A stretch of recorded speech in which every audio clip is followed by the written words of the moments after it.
Raku is an oriental process. It was developed it was basically developed from something the Japanese saw in Korea when they went over to Korea in the 1600s to buy ceramic pieces, tea bowls and stuff. And what they saw was the Koreans were basically firing the bowls right away after they came off the wheel. They would fire them and dump them into water. They would be glazed, then fired, then dumped into water, and then immediately packed for shipping. Well, the Japanese had this tea ceremony that was basically done by people, the nobility, and a gentleman, I forget what his full name was, but his family name was Raku. And he was the person who basically started the whole process of Raku. And he brought that idea back to him to Japan, and there in Japan, they developed that as a process for the Raku ceremony.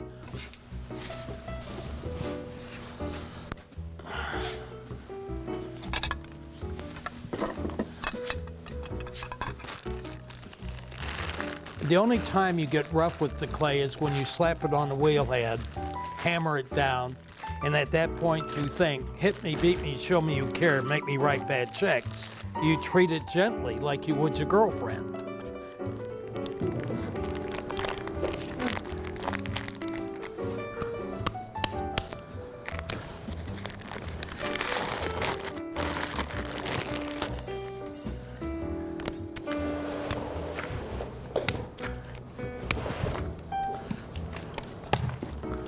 You're not the star, I am. What I'm doing right now is I'm doing what they call wedging, which aligns the platelets in the clay so that they're overlapping and not going in different directions. The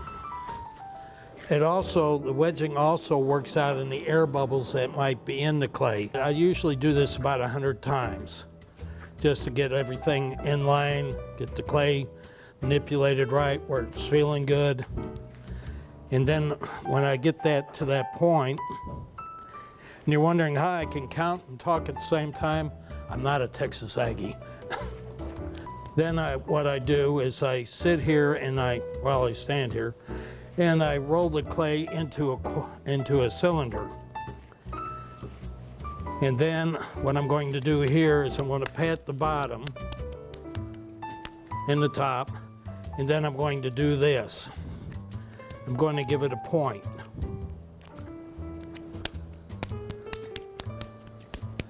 Because when I go to put this on the wheel head, if I have a flat bottom, there's going to be a little indentation which is going to leave an air pocket trapped. And that air pocket is not going to let me center the clay on the wheel. So by using a point, when I slam it down on the wheel head, the air is going to be pushed out as that point collapses up into the clay. So it gives me a better shot at not having air trapped there. So now that I've got it wedged and I'm ready to go, we'll head for the wheel.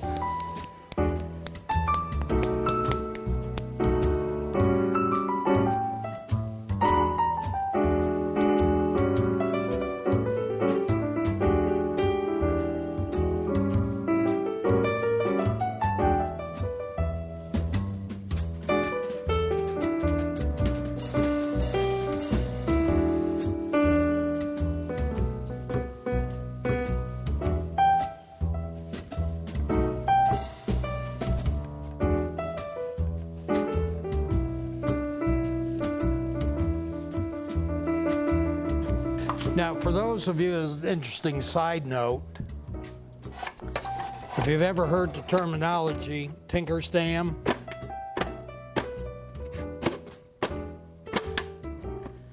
this is called a dam. And tinkers who used to travel the countryside would have a wheel with them to repair ceramics. And this is a Tinker's Dam. That's where the terminology comes from. So there you have your little bit of trivia so you can enlighten your friends.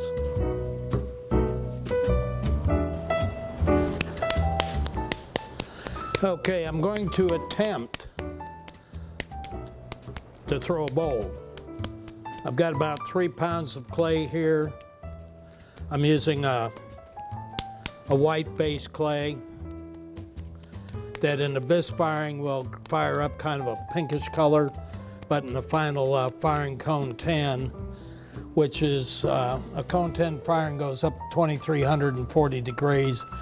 At that point, it becomes virtually stone in itself. So what happens at that point is that pot's going to be around for a long time before it deteriorates. Ounce of clay will give me a pretty good sized bowl, or it will give me, depending upon what I throw, how I throw it, where I decide to cut the unevenness off.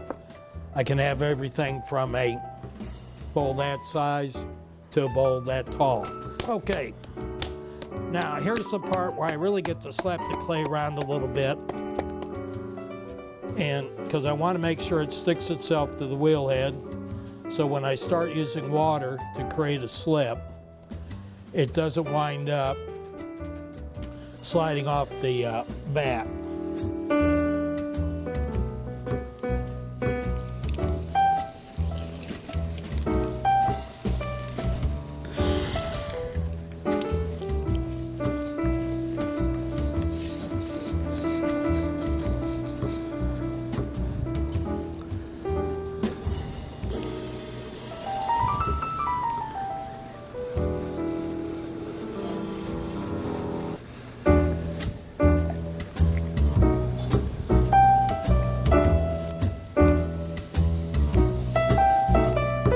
Now what I'm doing here is I've got my left hand to the back side of the clay,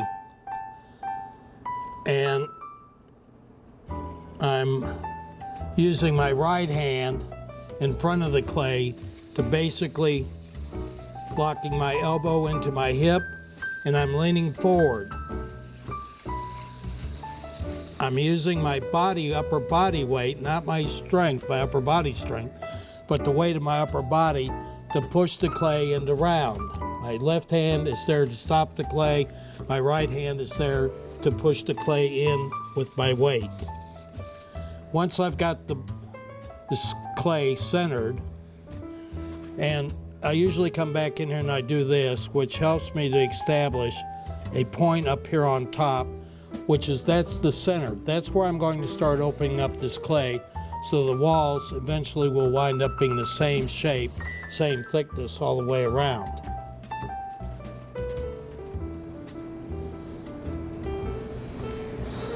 Oh my God, the clay ate my fingers.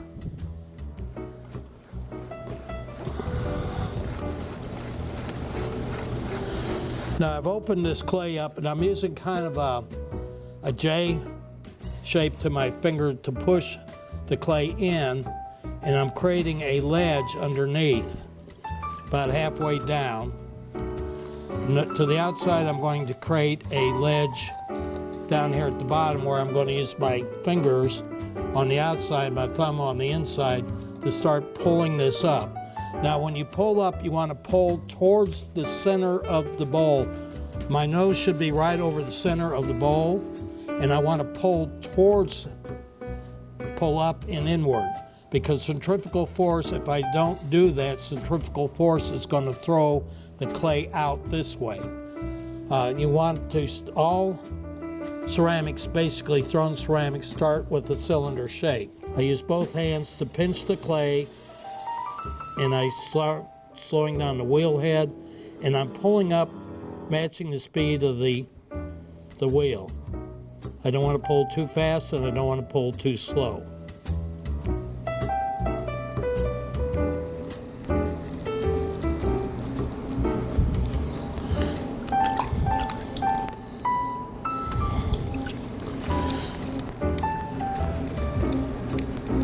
Now I'm going to put water on the inside here. Usually what I do, because the clay usually can't get enough slip going on the inside to complete a pulse. And as I get up towards the top, I want to start releasing the pressure gently.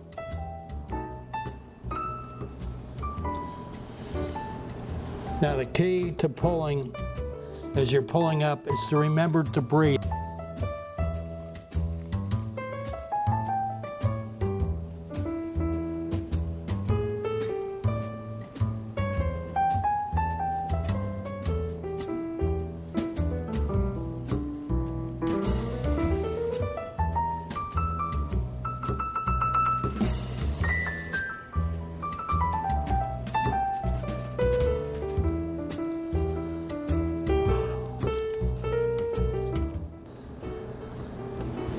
Now, this is called an ox tongue. It comes from out of Asia.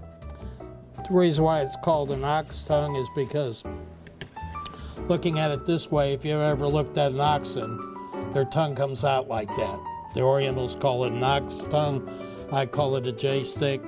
But if you're online looking for a J-stick, you'll never find it. But the minute you type in ox tongue, you'll find plenty of them.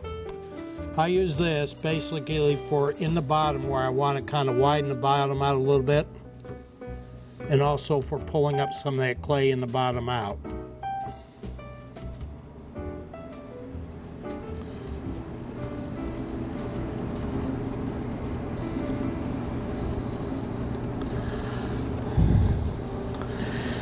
You see, I'm starting to form kind of a curvature to this bowl. It was straight up and down. I'm now pushing it out so that it's going to eventually wind up having a shape that is more wider at the bottom and comes up narrower towards the top.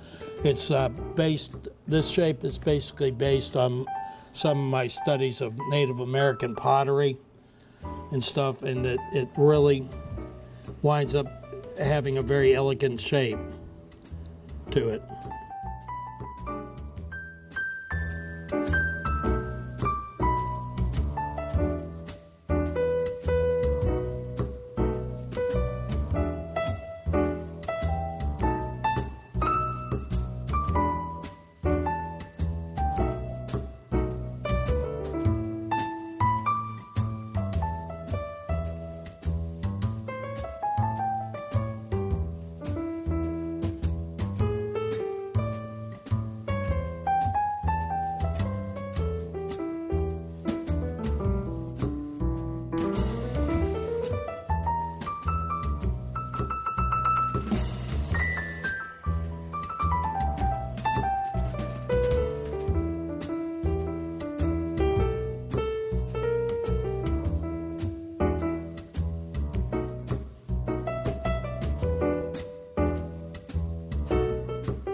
I got back into ceramics because I wanted to get a little more freedom in my work, and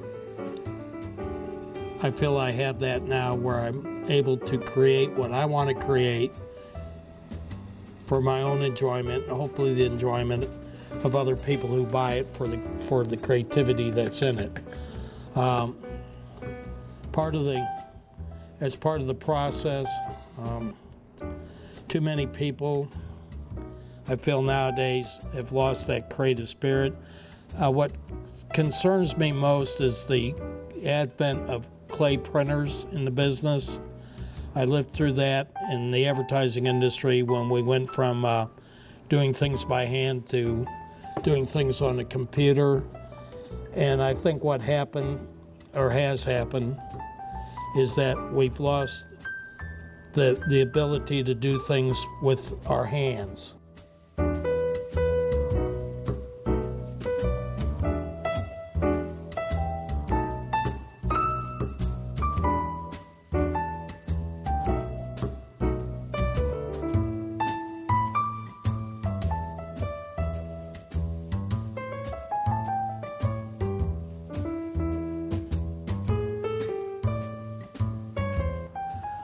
The ones on the left-hand side will have what we call luster glazes. They have to be pulled within 8 seconds of opening the kiln up and into the reduction chamber. If you don't make that 8 seconds, you run a risk of it not working correctly like a luster should. A luster will give you coppers and multiple types of colorants. The one here on the right-hand side is a straight Raku glaze. It contains no lusters, so I can pull that last. So I pre-plan everything as to how I'm going to pull, how they're going to go in the reduction chamber. So when I'm here, I just pull, drop, pull, drop, pull, drop, then drop paper in on top, close them up to start the reduction process. So now I'm going to turn the kiln on.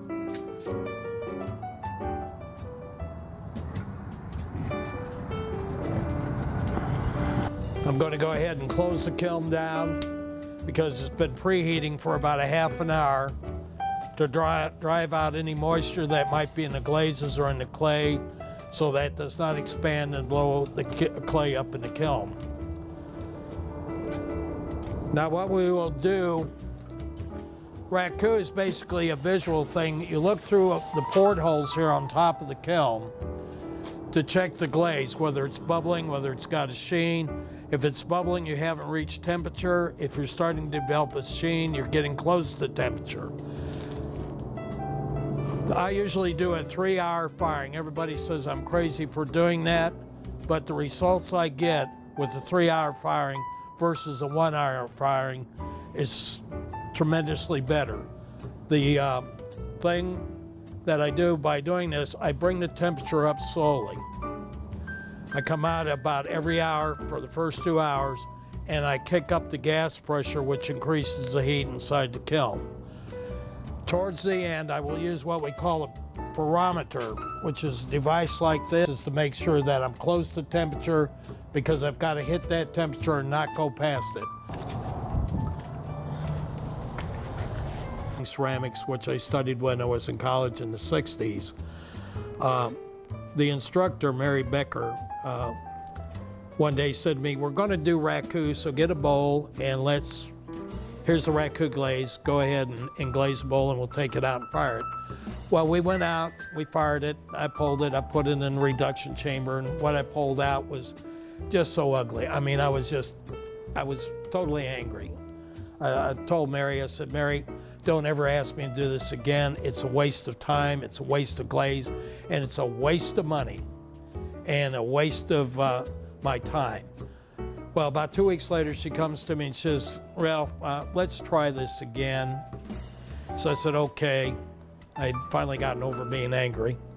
And I said, okay, I'll give it a try. And what I did was I took the micelle blue that she had, I put it on the outside of the bowl, and then on the inside of the bowl, I put a copper penny glaze that was supposed to turn copper looking in the final glazing. And the bowl was a real thin bowl. It was about 1/8 of an inch thick.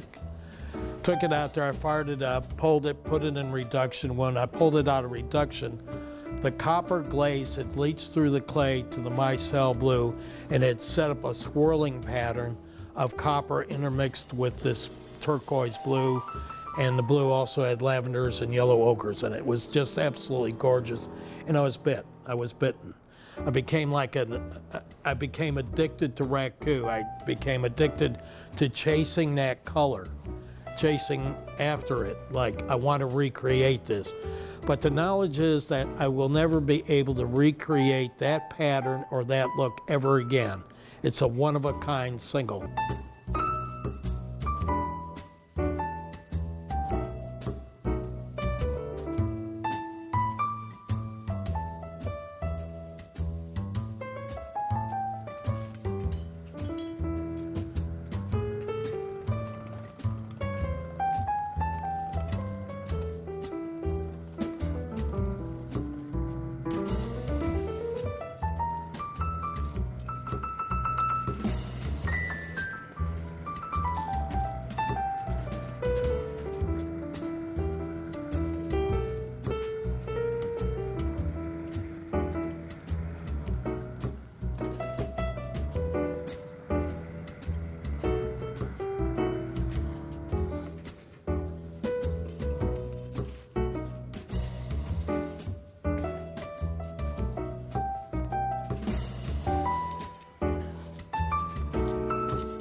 Now what we're going to do is wait about 30 minutes, come back out, open these cans up, use gloves to pick up the bowls to check them for color, and then we'll wait another 30 minutes. If they seem to be cool enough with gloves on, I'll go ahead and set them on a fire brick to let the air cool them down and stuff. So hopefully we'll get a good firing out of this. What I saw when I was putting the lids on with the cans themselves, the pots inside, they were looking pretty good. So hopefully we'll get some good stuff. Okay, we can wait now. Here comes the patience part.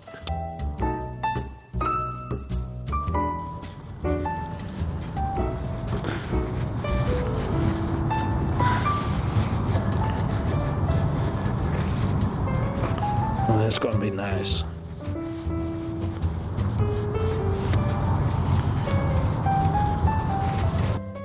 That's the reason why I like Raku, because everything is different. They become unique.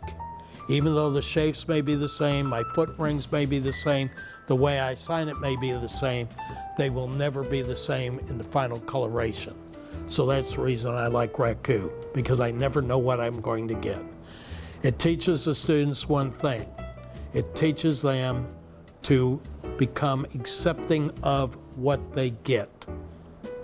Raku teaches you that. You learn how to accept the gifts that are given to you through the accidents that are caused in the firing or in the work.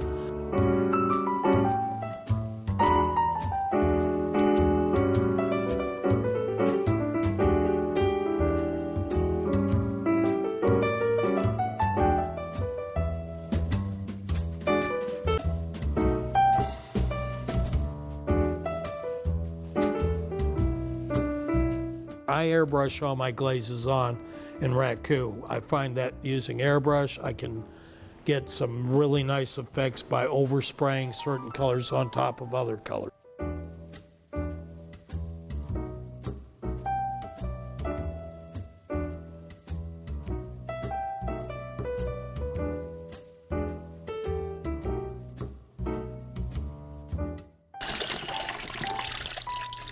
So what I'm going to do now is take a green scrubby and a little soap, and I'm going to take the carbon buildup off the glaze from the burning paper, which is going to brighten these colors up.